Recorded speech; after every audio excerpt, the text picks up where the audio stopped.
Hey, what's up, y'all? What's poppin'? It's Diva. I direct this video about Watch WWE. This is 10 shortest matches in WWE wrestling history. I already mentioned this in the other wrestling video I did today, but I will mention it here. I'm no longer reacting to the top 10 Raw moments or the top 10 SmackDown moments.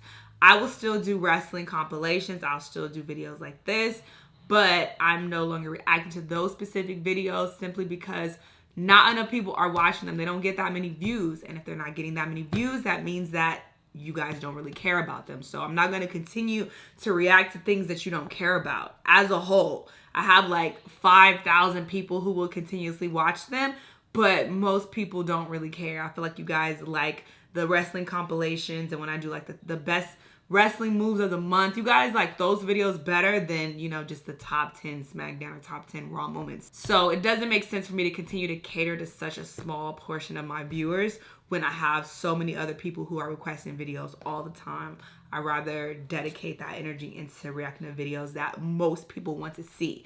I know 15 videos a day sounds like a lot, but it's actually not when it's so many videos on YouTube and I get so many requests for different shit. So, you know, it just doesn't make sense. It's not making sense for me to keep reacting to those, you know. So it is what it is. I know some people will be disappointed because I know some people, you know, watch those religiously, but I'm sorry, y'all are in the very small minority. So I'm going to allocate my energy into reacting to videos that more people want to see. I want to cater to more people instead of just catering to such a small portion of people, if that makes sense. So it is what it is. That's what I'm going to do. But anyway, we're about to see these top 10 shortest matches. Let's watch. Oh, King Ziggler!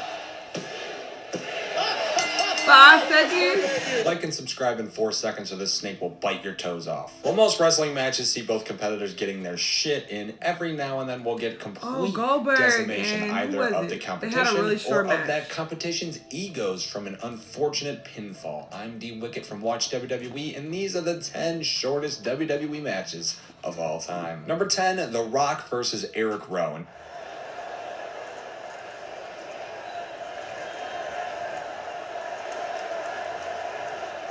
If you went back in time a week before WrestleMania 32 and you told anyone that your prediction for the host of WrestleMania, The Rock, was to pin Eric Rowan in a 6-second match, you'd probably be kicked in the nutsack with a metal shoe-laced boot. The match came to fruition from a Wyatt family interference. John Cena was there with The Rock, helping him out. He lit his own name on fire. It was a good time, and eventually Rowan decided to step up to the most electrifying man in sports entertainment history, and in a shocker, ate an immediate rock bottom before taking the pinfall in just 6 seconds. And here we go, now it's underway!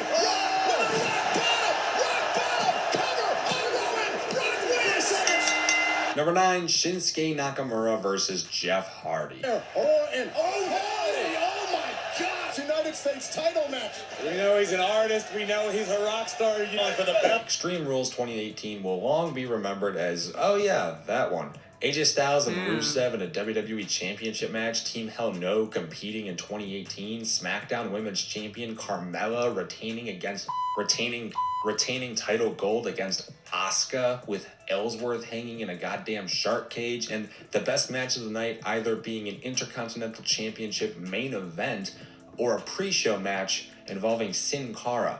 Why is everything about this show so bizarre? Fitting then that the United States Championship match of the night would be equally odd, as Shinsuke Knox lands a low blow before the bell and then drops Hardy with a quick Kinshasa for the fall.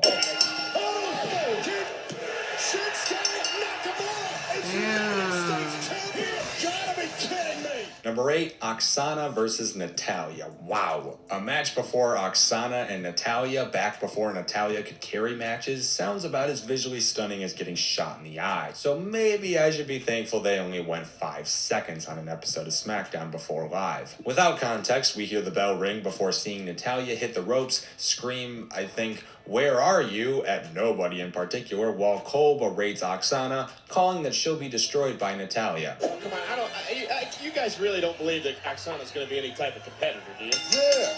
I mean, she's going to get this. Oksana then proceeds to roll Natty up for the 1-2. Michael Cole, you look like a jackass now. Well, an even bigger jackass. This was during that obnoxious Miz cock-riding heel days. I mean, she's going to get destroyed by Natalya. Roll up here by Oksana, and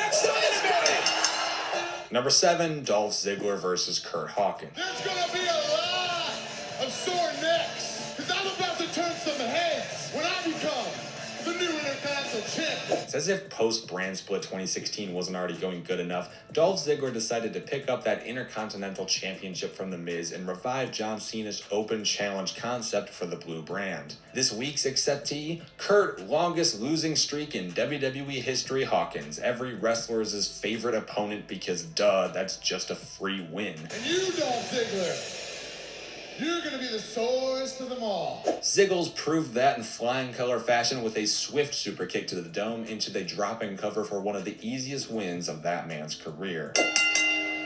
Oh, King Ziggler! Number 6, Shelton Benjamin versus Maven. A pair of talents with plenty of potential that always found themselves being handled a bit poorly. Shelton and Maven's 2005 feud over the Intercontinental Championship didn't really do anything to prove that wrong. Case in point, a match between the two where Shelton hits a T-bone suplex and goes for the quick pinfall, only to actually get the pinfall. All of this took place after about 10 minutes of Maven berating the crowd too, making it a nice little babyface moment for the champ. Unfortunately, all Shelton Benjamin footage has been destroyed and replaced with a single clip, so I'm afraid that's all I have to show you. Let's at least just hope it's something good. He didn't go. Shelton landing on his feet. Oh, my God in heaven. Sweet. Here's where this up. Here they set to the challenge and back to the ring. The T-bone suplex. The T-bone suplex. And it's over. Number 5, Trish Stratus versus Natalya. Something. You and I will be facing each other. I mean, when I'm ready. Oh my God! What cash? Trish Stratus took place in a match at SummerSlam that was more entertaining than AJ Styles versus Ricochet. Let that sink in. Sorry, I needed to get that off my chest. And to be fair, it's no diss to Stratus herself. She might have started off rough, but that's exactly why green is wrestling lingo. She became so damn good at her job that she made this little segment with Natalya entertaining, and I've never heard of Natalya before. Obviously, I can't even pronounce the name right, so I really didn't give a shit going into things. However, Stratus entertained well, as apparently she had some sort of ability to pick her stipulation for a women's title match that Natalya had earned. A cast-wearing Trish clearly couldn't be competing in matches, or at least so you'd think, before she came out to bash Natalya over the head with her cast and force the ref to ring the bell, leading to the easiest 4-second victory of her career. Ring the bell! What? Is this a match? What? Since she was ready, the bell sounds. Number 4, The Rock versus Big Boss Man. Before Rowan, it was the Boss Man, getting dropped immediately to good old Dwayne. During the 1998 Deadly Games Survivor Series event, the second round was ushered in with a match where The Rock was supposed to have a bye and not have to compete, but since he hadn't turned heel with the corporation yet, Vince & Co. sent out Big Boss Man to handle his business. The security force, the Big Boss Man.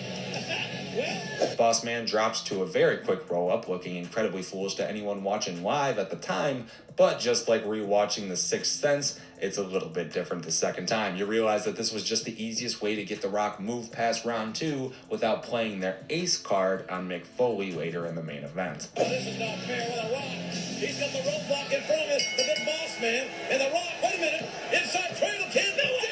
Yes! Number 3, Spike Dudley versus William Regal, the only match to make its way onto both the most creative cheaters as well as the shortest matches of all time lists. Spike Dudley's genius use of Regal's own antics gave us my personal favorite European Championship match of all time, as well as the only one I've ever seen. Regal left his brass knuckles inside the turnbuckle so when the ref checked him out, he wouldn't get caught. Spike entered early during this to steal the knucks, sneak a punch, and walk out the door with the quickest European title match victory in just 3 seconds. I think that's going to be a short match. Spike's got the knuckles. You can't do that. Spike's got the brass knucks. He just tied on Regal.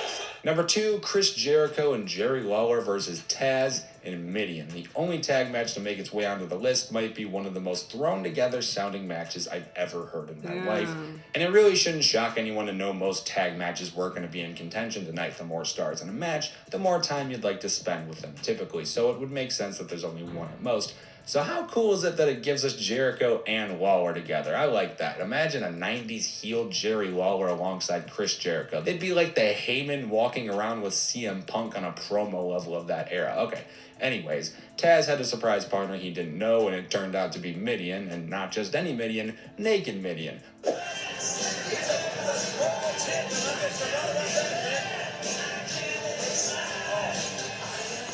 Bell rings, Lawler capitalizes, everyone goes home happy, or more likely traumatized from the thought of a naked Midian.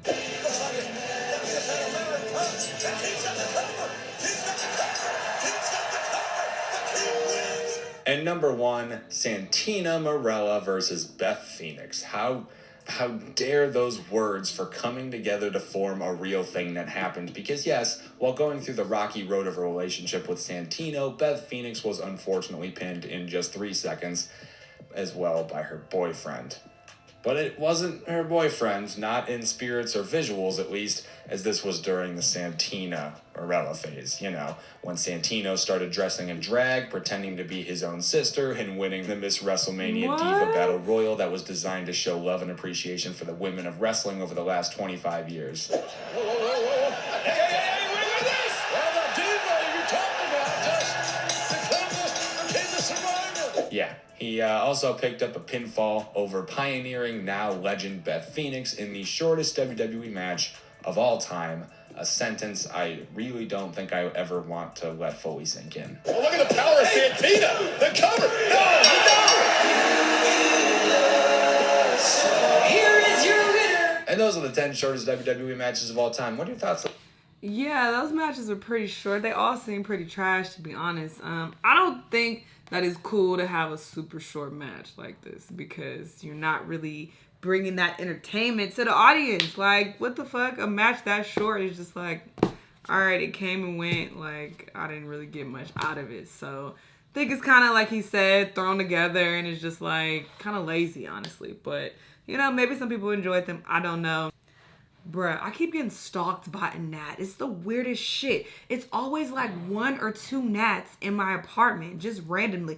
I literally just got back from Vegas last night, and there's nothing in my kitchen. I took out my trash before I left. Like, my apartment is clean, so I don't know what they want. I literally ate before I came home last night, so no food was brought in here. Like, there's no food in the vicinity whatsoever. And I always thought gnats are attracted to trash and food. So I'm so confused why I'm being stalked by a gnat or 2. Like, it's the weirdest shit. And I've been gone for 3 days. Like, how are you still alive and lingering in my apartment when there's nothing here for you? Like, somebody help me out. I don't know. I don't know what to do. You know, I'm feeling a little paranoid at this point, because I feel like I'm being stalked and they're just after me. They're out to get me. But anyway, this was the top 10 shortest wrestling matches. Let me know what y'all thought about it. Let me know what other videos you want me to react to, and I'll see you in the next one. Bye.